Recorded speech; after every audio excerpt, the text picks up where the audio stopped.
Wa tu'riduhu lis-salbi, dan menawarkan dirinya untuk dicabut indal maut, ketika mati di luar Islam. Naudzubillah.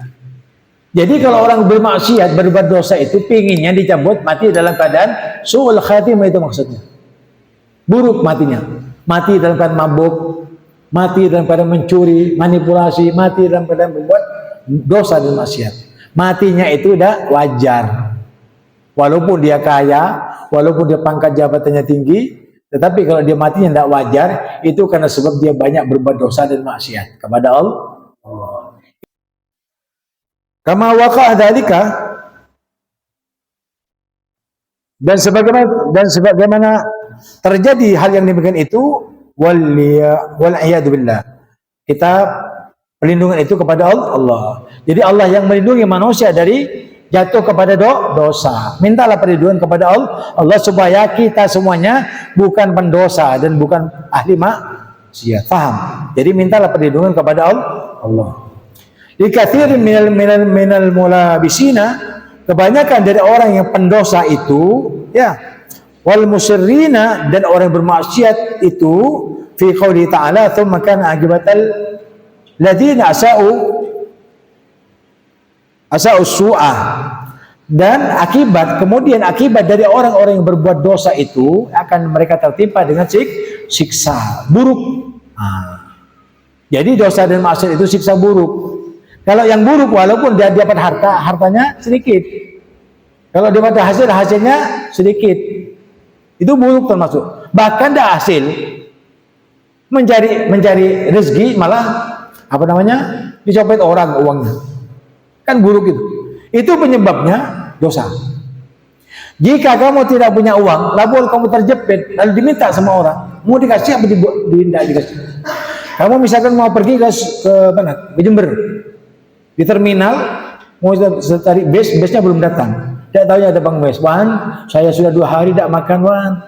Ongkos ya 5.000 ke Jember. 5.000 untuk makan bisa, untuk ongkos ke Jember bisa. Kira-kira itu kamu pergi ke Jember apa kasih sama orang? Ayo angkat tangan. Dikasih apa pergi ke Jember? Hei. Mau terus kamu ke Jember pergi, atau dikasih kepada pengemis yang tidak makan? Tak jawab. Nah, kalau kamu ingin sukses, kaya, kasihkan sama orang. Ya, kasihkan sama orang. Kasih sama orang. Pernah seperti itu terjadi. Dikasih sama orang, aja ada mobil, sering ambu. Mau kemana ya? Saya tahu ke Jember. Mari ya telah. Saya di motor baru nih. Allahu Akbar. Masuk berangkat gitu. Dari Jember mari ya terboleh ke sini. Berapa itu?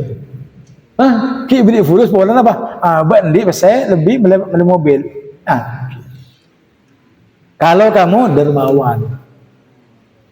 Menurut akal, kalau dikasih pulang saja sudah. Habis mau pulang enggak jadi. Ada orang naik mobil baru, minta. Ya kemana ya? Entah.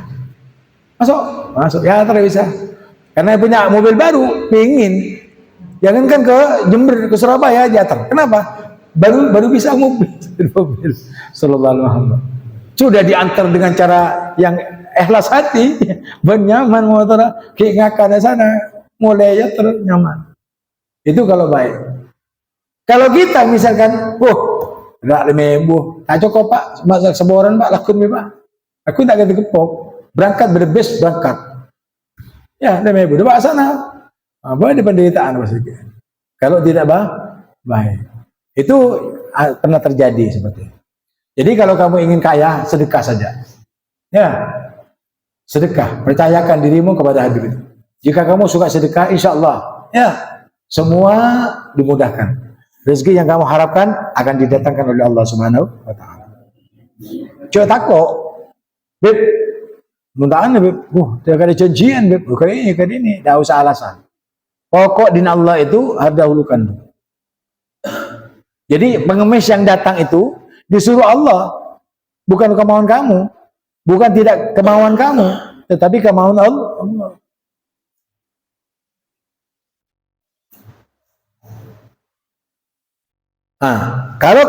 Kalau semua akibat daripada perbuatan dosa itu, mereka akan tertimpa musibah, kemelaratan dan keburukan.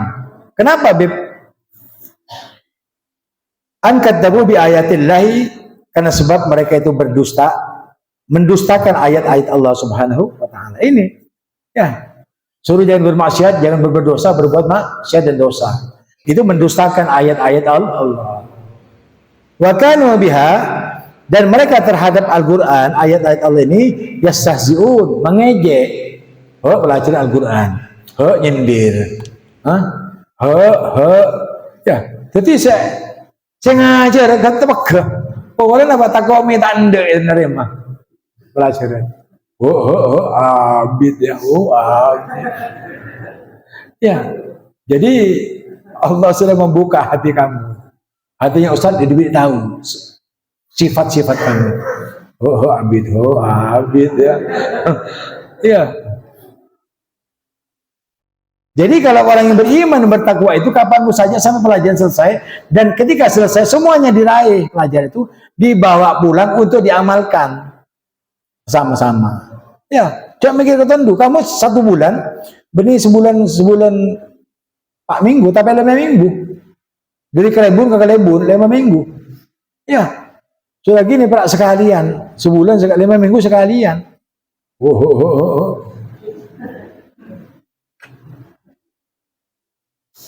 Habib juga bukan menyiksa kamu untuk hadir ke sini. Ayo ngutang-nguran bedin sasa juga bedinnya itu juga. Habib ini ikhlas supaya kamu itu betul-betul memahami makna kehidupan di dunia ini dengan keputusan Allah atau kehendak Allah. Jangan ngalak karena TV. Paham? Nah, ini orang yang mengalak karena TV ditimpa dengan keburukan karena mereka mendustakan ayat-ayat Allah. Sudah ada pengajian, tahu ada pengajian malam Jumat ini, tapi tidak hadir. Mikirkan yang lainnya, itu sama, mendustakan ayat-ayat. Itu kalau tasawufnya. Ya, makanya tasawuf ini luar sensitif sekali. Orang yang sudah mengenal Allah, ketika dikenalkan kepada Allah, digulingkan sama kamu, dipalingkan kepada yang lain, kepada dunia, dia tidak mau. Itu orang yang memilih iman daripada dunia. Ketika sudah mengenal Allah, ketika sudah mengenal pelajaran gini seperti ini, dia tidak mau walaupun diajak oleh kawannya, aduh coba pengajian dulu, mari nyari rezeki. Mari engkau sedih beda rezeki, mari kau nak bersembunyi dapat oleh 5 juta rezeki. Ya, tinggal aja tak oleh raso, oleh tak ngakan, lapar. Saya nyuruh tadi WC, sengaja. Aduh, palang sedih.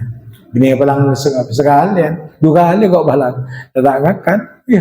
Atau belajar dan tali bahala aja mai banyak di sini. Ya, oleh karena itu apapun saja aktivitas kamu ketika malam Jumat, tinggalkan semuanya demi Allah. Kita belajar ayat-ayat Allah. Supaya apa? Supaya tidak dikategorikan orang yang ahli dosa dan maksiat. Karena bila mana kamu tahu ada pengajian dan kamu tahu bahwa pengajian ini manfaat bagi kamu, lalu kamu memilih yang lainnya, itu dosa. Paham? Mau dosa? Nah, kalau tidak mau dosa terus baik, terus ngaji, terus taat, terus meninggalkan maksiat, terus selawat kepada Nabi sampai kita mati. Itu namanya wala tamutunna illa wa antum muslimun. Jadi jangan sampai mengejek-ngejek pengajian, jangan mengejek-ngejek ayat Al-Qur'an. Ma yadullu ala dzalika fata'ammalhu. Apa yang menunjukkan hal yang demikian itu, hendaknya waspada. Ya. Renungkan apa yang Habib sampaikan itu benar apa tidak. Kamu renungkan, kamu cari tahu, tadabburi kalau kamu mau mengaplikasikan. Jangan hanya diterima lalu dibuang begitu saja. Karena ilmu itu mahal, Bu. Mahal tidak? Seperti ini mahal tidak? Mahal. Aktivitas kamu ditinggalkan. Biasanya kamu begini-begini ditinggalkan dari pengajian. Ketika bisa tidur, sekarang melek-melek. Ya enggak, memaksakan diri untuk menerima pelajaran. Itu mahal. Jadi kamu itu sebenarnya bukan punya dunia. Hidup di dunia itu kamu diberikan waktu saja. Waktu mengajar, waktu belajar, waktu ibadah, waktu bermuamalah, waktu ibadah. Waktunya kamu itu hanya waktu yang diberikan kepada kamu. Karena jasad kamu itu bukan punya kamu, punya Allah. Inna lillah. Coba perhatikan, inna lillah. Kita itu milik Allah. Mata milik Allah. Ya, telinga milik Allah, lisan milik Allah, jasad milik Allah, roh milik Allah. Yang miliknya kamu siapa? Apa? Hah? Apa? Nyaman. Kalau kau dah mati, inna lillahi wa nyaman tak ada dah. Hilang semua. Kamu tak punya apa-apa. Paham? Yang kamu punya, yang bisa dimanfaatkan ketika kamu hidup adalah satu, waktu. Jika kamu itu meninggalkan waktu, mengabaikan waktu,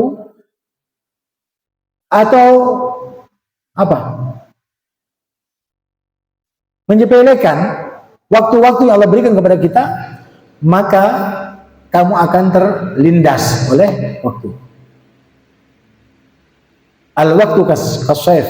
Waktu itu bagaikan pedang.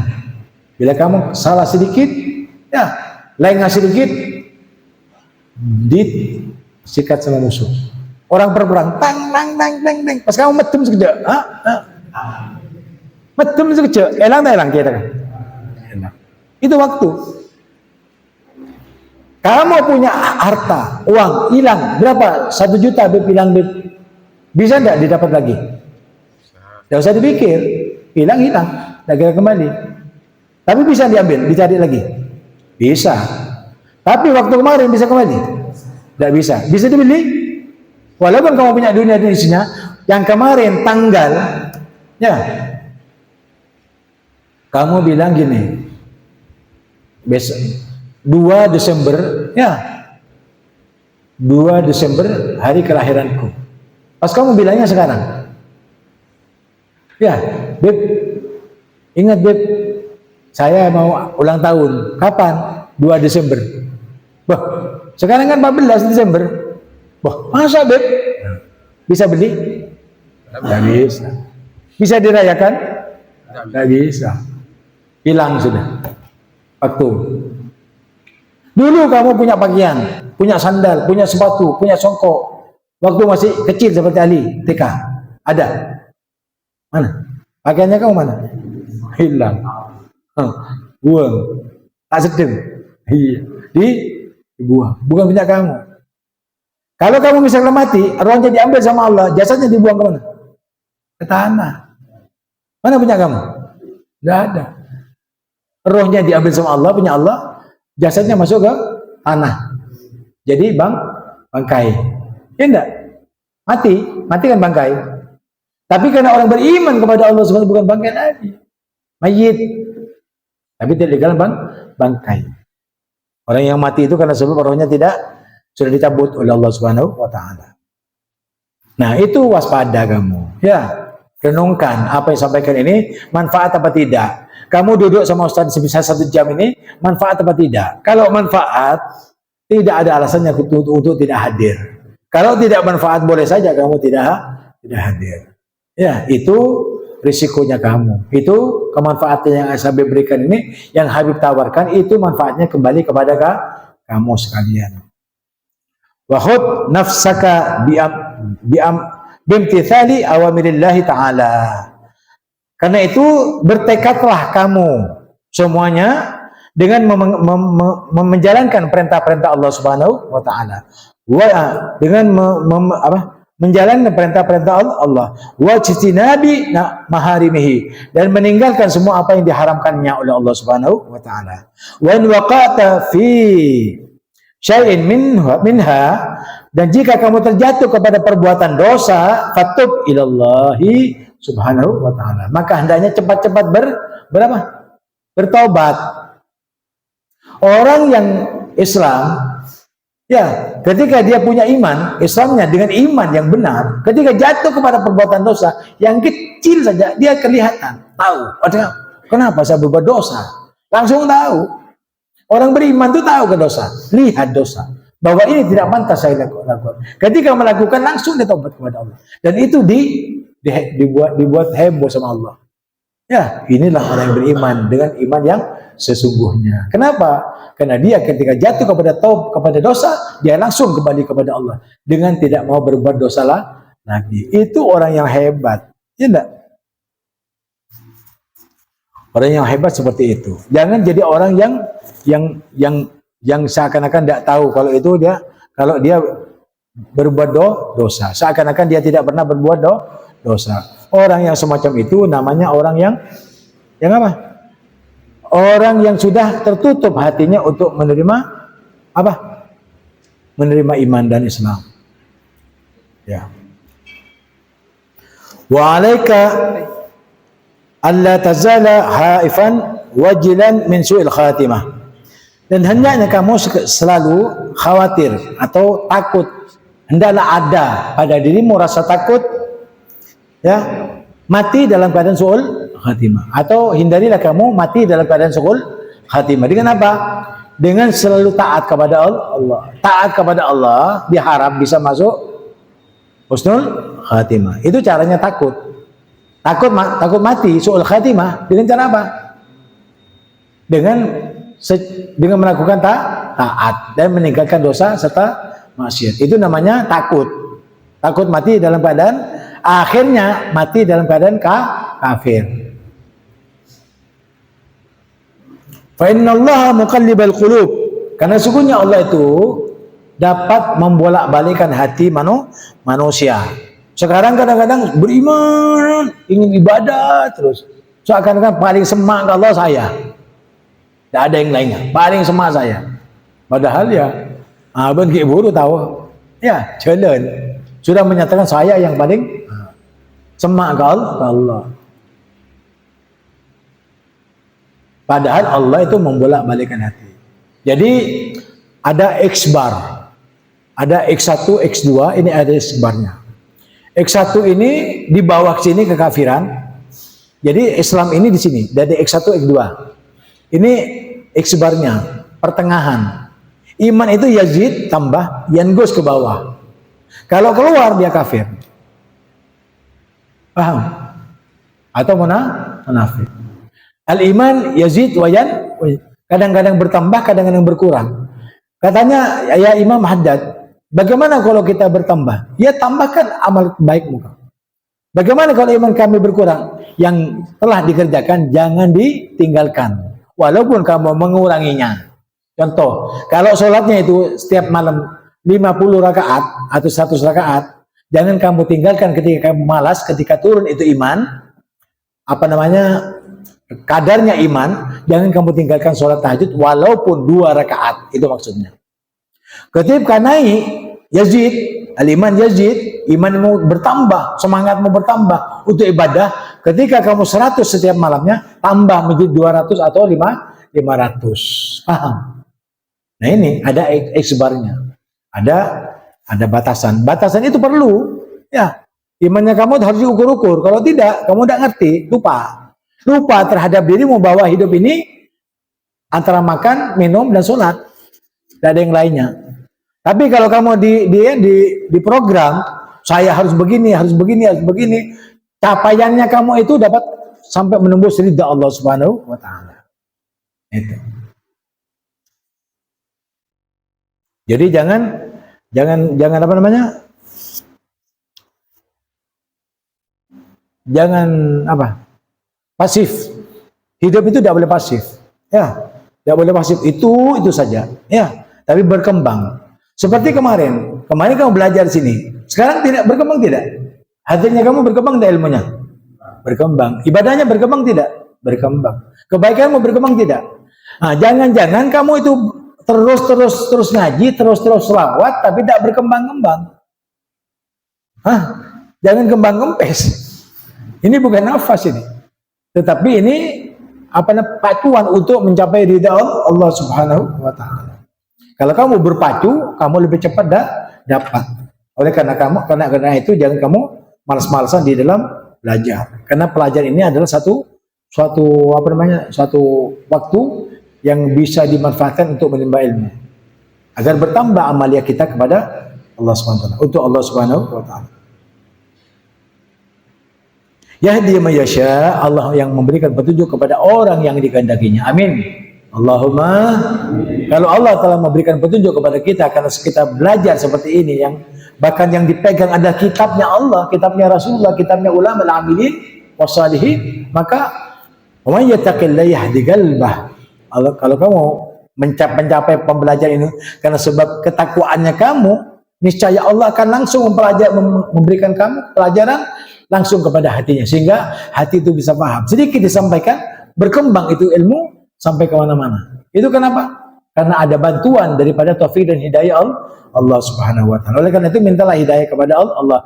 Jangan kamu tidur kecuali kamu sholat witir sebagaimana tadi. Ya, walaupun 1 rakaat. Autiru ya ahlul Quran. Sholat witirlah kalian semuanya wahai ahlul Quran. Jadi kalau kamu ingin masuk kepada ahlul Quran, jangan tinggalkan sholat witir. Dan subuhnya baca juga Allahumma hdina fiman hadait. Witirnya Allahumma hdina fiman hadait. Jadi malam itu ya witirnya ada pada sekarang. Siang itu witirnya pada waktu maghrib 3 rakaat. 3 rakaat. Jika kamu lakukan semacam itu berarti kamu ahlul Quran.